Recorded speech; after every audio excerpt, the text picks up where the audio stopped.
I was born in Reykjavik, but I grew up the first 6 years of my life. I grew up in a really small town, Vík, which is like 2.5 hours away from the city. By really small, I mean really small. There were 300 inhabitants, but it was super cool as a kid to be there.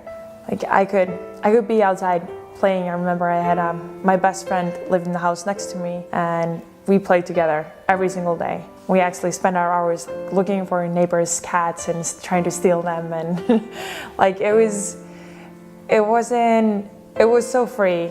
And after that, we moved to Norway, my family, for my dad's work, and I would say that had a huge impact on my family, or kind of made my family really close, because it was a foreign country. We didn't know the language. We kind of learned how to take care of each other, and we didn't have a lot of money, so my parents turned it kind of into just games where it was amazing. I remember going to the store and buying, when ice cream was on sale, we bought like 10 cases of ice cream just to have in the freezer, and 10 cases of chicken when they came on sale, and it was always fun. And then after that 1 year, we moved back home, and I think that kind of just stuck with the family.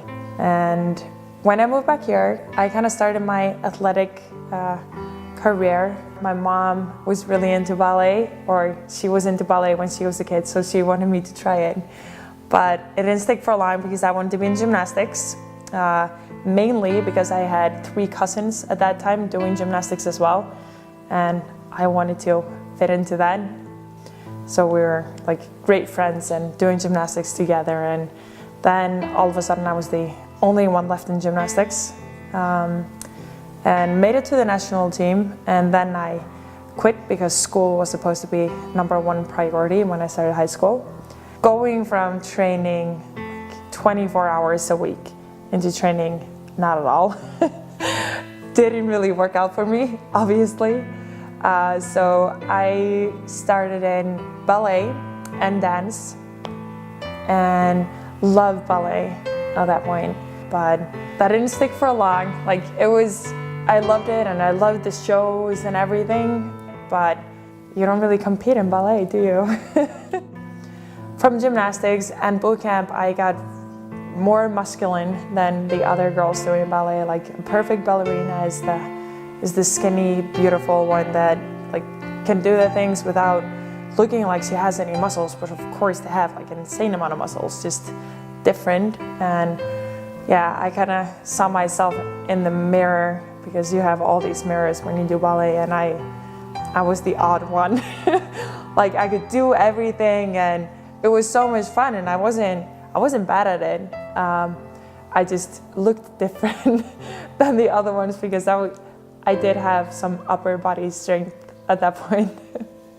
And I did pole vaulting for 2 years and was the national champion in pole vaulting those 2 years. And I had a strict plan on going to the Olympics in pole vaulting. Obviously, I picked a different path, and that was just because with the pole vaulting, I still didn't feel like I was getting enough. Like, it's really fun, and like I love jumping, but all the other stuff you need to do with it, I didn't love. And I felt like I needed to sweat more. So I was still like signing up for different competitions all over Iceland. We have a lot of these kind of really weird competition combined with like running and bench press and like machinery work. And yeah, and then one of the competitions I actually signed up for was a CrossFit competition. Had my oral math exam at the same day as the competition, but somehow I got it to work out so I could make it to the competition. Napped in the car in between events and managed to win it without looking at videos. It's really funny to look at me do clean and jerks at that time with like 95 pounds or something, and is like curling it up and trying to throw it up, and it looks so heavy and so weird. But by winning it, I actually got a spot at the games. Iceland had like a wild card that year somehow, and I decided to try to learn CrossFit in 2 months and went to the games, and I fell in love with it. I feel like I finally found myself. Like, I loved all the sports I was doing growing up, but I was trying different things and it was always fun, but it never kept my attention because it was the same thing that you were doing all the time. CrossFit gives you so many different things. I at least haven't gotten bored yet. Obviously, I know that I'm good at CrossFit. I've won it twice, so it would be stupid to say that I'm bad at it.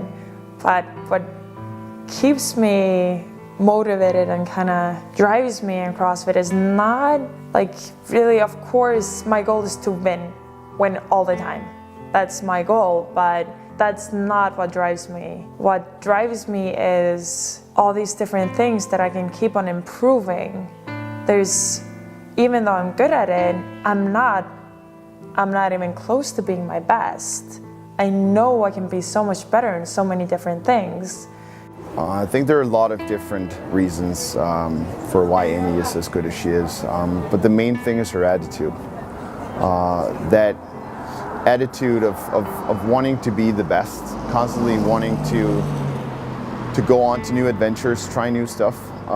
That was how she got into CrossFit initially, by trying out all these weird competitions, and CrossFit happened to be one of them. And I think that shows a lot of her character, her courage of wanting to try new things. Not a lot of people would do that. I think all my life I've been really competitive. I enjoy winning. I think most people enjoy that. But yeah, growing up, I was collecting medallions. And it's not that I don't know how to lose. I can lose in board games, and I'm not a sore loser, but I need to be able to give it my best. Even I remember growing up, me and my dad was a runner when he was young, so he's really good at running. And when I was in gymnastics, I was probably like 10, 11 years old, and we started going jogging together. And then he always had to be one step ahead of me, and I always had to be one step ahead of him. Like, we were together, but we always started speeding up, and then in the end it was like a sprint instead of a jog. So I hated it. And after like a few times going up running, I couldn't go running with him anymore because of course he could always beat me. I couldn't run as fast as he could. And it wasn't intentional that he was doing it. It just happened, but it's obviously something in the genes. When Annie was a little girl, when kids tried to get her to do things or dare her to do something, or even grown-ups would say, "You would never do this," she always had to do it. And I remember one time when it was actually her grandfather that told her that she would never, ever lay on the beach and let the sea go over her. And as you know, the sea is quite cold here. And at that time she was 6 years old, and she took off almost all of her clothes, lay in the black sand and let the sea go over her, just to prove that she would do it and she could do it. Traveling has been so much fun. It's amazing. I get to see so much of the world. I think I've grown so much from being able to do that and meet so many different people. And I really don't think it has affected my training at all. But in the beginning, my mom used to travel with me. Then Frederick started traveling more with me, my boyfriend. So I feel that like the biggest thing that I miss is my mom, because I'm used to just having her there. And I miss my gym, and I miss my training partners, and I miss my home. It's always nice to be home, but it doesn't ruin the travel at all. I'm still looking forward to going on most of the trips. Like, many of them are just a lot of fun and a new experience, and how could it possibly bother me to have the opportunity to do what I'm doing? I would start to worry if I wouldn't be asked to go on any trips anymore, because then obviously I'm doing something wrong. I think my family has helped me so much through my injury, because when it happened, I was probably the first time I was crying for, I don't know, a week or so. The first thing I thought was that I would never be able to walk again, because I couldn't move. The second thing I thought of was that I would never be able to do CrossFit again. And then what I was thinking was that I would never be able to compete in CrossFit, and then in the end it was that I wouldn't be able to compete this year. So at least it got less and less scary, but like just mentally going through all that stuff. My family was there, and like they never even flinched in thinking that I wouldn't get back on track, and thinking that no matter what it is that I want to do, I can still do it. This is just another obstacle that you need to go through, and they helped me see actually positive things through it. So I injured myself first in November, and that's kind of the first real injury that I got. I got greedy at the gym.